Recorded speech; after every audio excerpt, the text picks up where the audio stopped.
Les 2 minutes de l'archi, 2 minutes. Les 2 minutes de l'architecture. Hé, je t'ai déjà parlé de l'Art Nouveau? Nouveau? Bah ouais, genre contemporain. Non, rien à voir. L'Art Nouveau, c'est un style du début du XXe siècle qui a touché plusieurs disciplines, comme l'art, l'architecture, le design. Tiens, on n'est pas sur le canapé comme d'habitude? Bah non, cette fois-ci, on va faire les choses différemment. Je vais te faire découvrir ça en personne. En personne?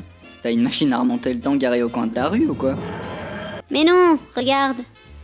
Eh, c'est ça l'Art Nouveau? Oui, et c'est un des plus beaux exemples vu que c'est la maison de Victor Horta, aujourd'hui transformée en musée. Mais en fait, il y a plein de magnifiques façades Art Nouveau dans Bruxelles. Il suffit de lever les yeux pour les voir.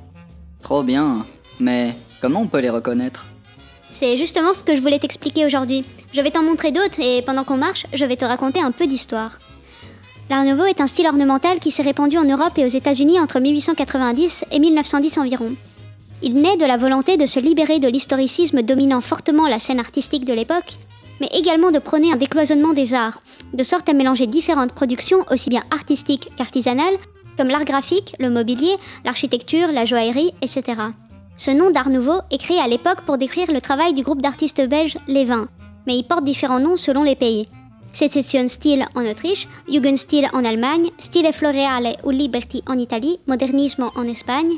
En France, ses détracteurs le qualifieront assez vite de style nouille en raison de l'omniprésence d'arcs et d'arabesques. Les influences de l'Art Nouveau sont nombreuses, notamment le mouvement anglais de William Morris, l'Arts and Crafts, mais également d'artistes comme Paul Gauguin, Aubrey Birdsey, Henri Toulouse-Lautrec et même la vague japonaise d'ukiyo-e pour les motifs linéaires de ses estampes. L'apogée de l'Art Nouveau est atteinte vers environ 1905, après quoi s'amorce un déclin progressif. Dès 1910, il se démode pour évoluer plutôt vers un style similaire mais plus géométrique, l'Art déco.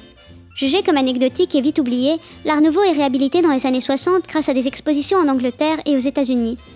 Ces expositions permettent à ce style, jusqu'alors considéré comme une mode passagère par les critiques, d'être projeté au rang de l'un des styles majeurs du XIXe siècle. Aujourd'hui encore, les motifs floraux et décoratifs de cette époque sont utilisés sur des posters, des albums, des vêtements, etc. Ok, super, mais ça ne me dit toujours pas comment les reconnaître. Minute, j'y viens.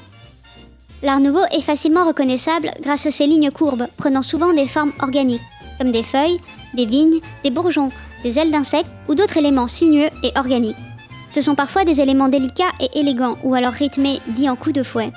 Souvent, il y a une continuité dans les éléments composant la façade, qui se traduit par une fusion entre structure et ornement. En fait, on remarque globalement une approche diamétralement opposée aux valeurs traditionnelles de raison et de linéarité en architecture. La trame traditionnelle des façades bruxelloises est brisée et remaniée, et on introduit des formes novatrices, comme des fenêtres circulaires ou des bow windows. Des éléments de ferronnerie aux formes organiques complexes ornent les balustrades et les fenêtres, et on retrouve également des sculptures sur ciment coloré, souvent avec des dorures, représentant des femmes ou des plantes, appelées les sgraffites. Eh ben, dire que je n'y ai jamais fait attention, pourtant c'est super joli. Ça me donne envie de regarder plus souvent en l'air, tiens, et de m'y connaître un peu mieux. Et ça, c'est quoi comme style en fait? Ah ça, ce sera pour la prochaine fois.